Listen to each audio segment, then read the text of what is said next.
Assalamualaikum warahmatullahi wabarakatuh. Alhamdulillah alladzi hadana li hadza wa ma kunna linahtadiya laula an hadana Allah.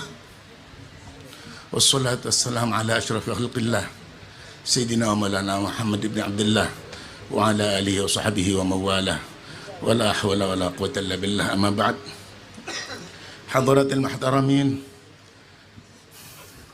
saya kaget karena sama sekali tidak diberitahu,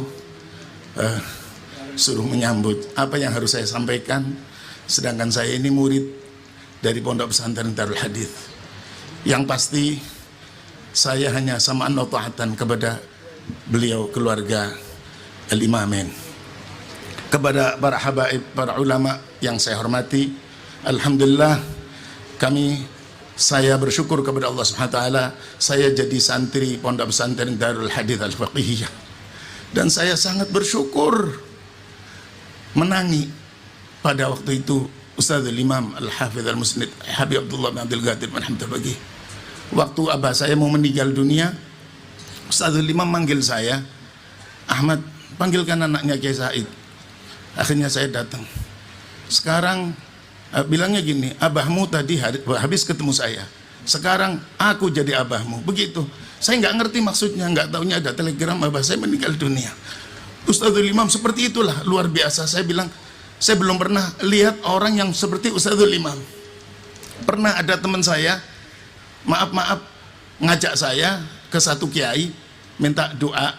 Maksudnya dia senang sama perempuan, pengen doa yang supaya cinta, perempuannya cinta. Saya ke sana nganter, pulang dari sana saya diplotot sama Ustadzul Imam.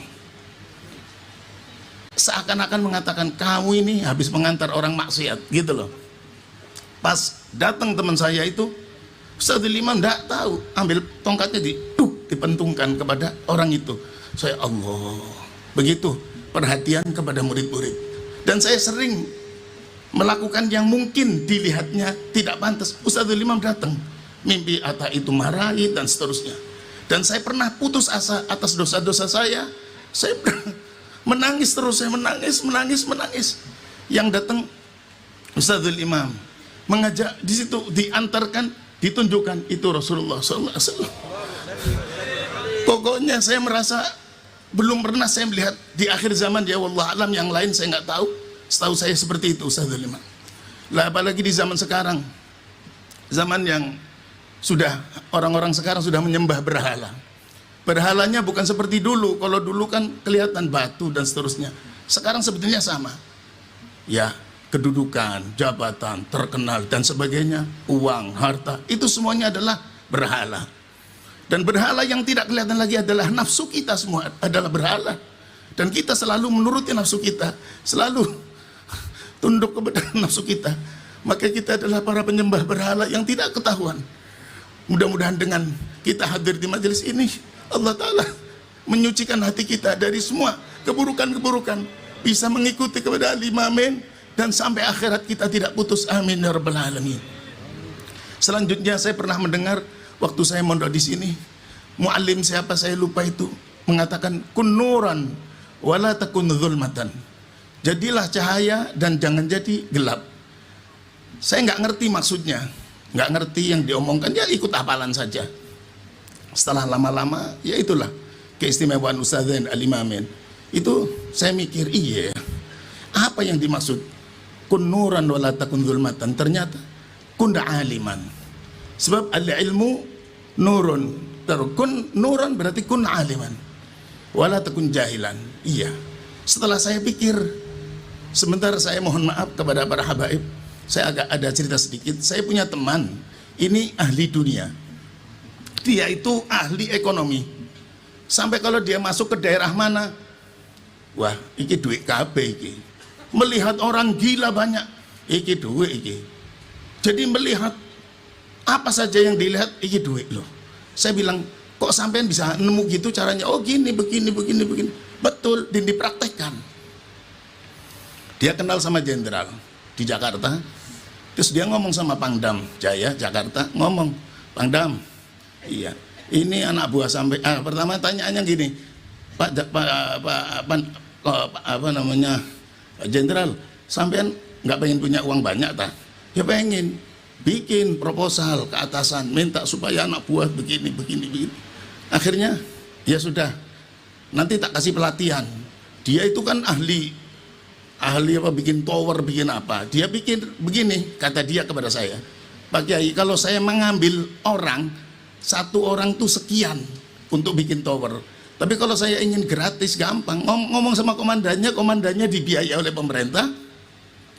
Anak buahnya jadi anak buah saya semua. Suruh kerja, bikin ini, motong ini. Alasannya latihan. Ternyata dibawa ke Kalimantan, kemana. Lah izin aman.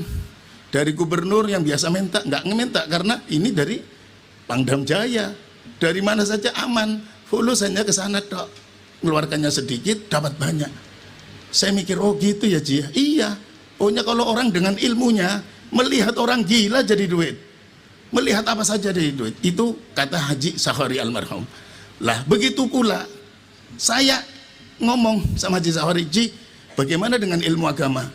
Lebih-lebih Pak Kiai, orang kalau pakai ilmu agama mau tidur, niat yang banyak, tidurnya dapat pahala. Niat besoknya akan niat ini. Itu mau tidur sudah pahala. Bangunnya baca Alhamdulillahilladzi ahyana, ingat Rasulullah, syukur kepada Allah Ta'ala.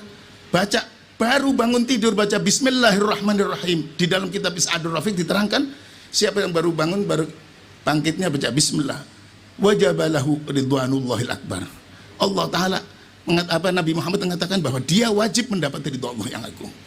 Mau makan baca bismillah, pahala. Mau ini, semuanya kalau dengan ilmu, pahala semua. Marah pun dapat pahala, guyu dapat pahala, apa saja dapat pahala. Itulah ilmu. Makanya kalau kita jadi orang yang maaf yang bodoh, ketemu ini penyakit, ketemu ini susah, semua serba susah. Punya istri ngamuk susah. Tapi kalau punya ilmu, punya istri yang waduh bisa khotbah, Farhan, ilmu, istrinya marah-marah, kamu gini, ketawa, mau jadi wali besar katanya, senyum. Itulah keuntungan orang yang punya ilmu. Jadi orang ilmu itu membahagiakan di dunia dan di akhirat. Mudah-mudahan kita semua dapat ilmu semua, ilmu zahir dan ilmu batin. Lah zaman sekarang ini mohon maaf, ini peternakan yang ada peternakan ketek internasional. Ketek itu bahasa Tegal, ketek itu kunyuk lah, apa ya? Monyet itu nggak ada yang monyet mikiri kuburan nanti gimana akhirat, nggak ada. Pikirannya kawin makan. Lah itu kalau kita menciptakan orang pikirannya seperti itu, namanya pendidikan ketek internasional atau peternakan kunyuk internasional, disingkat PKI. Jadi sekali lagi kita umat Islam harus mencerdaskan anak kita. Siapa yang ingin cerdas anaknya? Ikuti Rasulullah Muhammad SAW. Kalau kalian tahu ada orang hebat, yang paling hebat siapa? Yang paling hebat siapa? Terhebat adalah Muhammadur Rasulullah SAW. Orang yang ingin hebat, ikuti orang yang terhebat. Kamu ingin belajar silat kepada guru yang hebat, maka belajarlah kepada guru yang terhebat. Mau jadi ahli komputer yang terhebat, belajarlah kepada guru yang terhebat. Siapapun, mau apa saja. Sedangkan orang yang terhebat adalah Nabi Muhammad SAW. Maka kita bangga menjadi umat Muhammad SAW. Meskipun sudah tua-tua, ambekannya rada sesek, tetap kita bangga menjadi umat Muhammad SAW. Insya Allah kita selalu bersama Nabi Muhammad, zahir batin darah kita selalu bersama Nabi Muhammad SAW.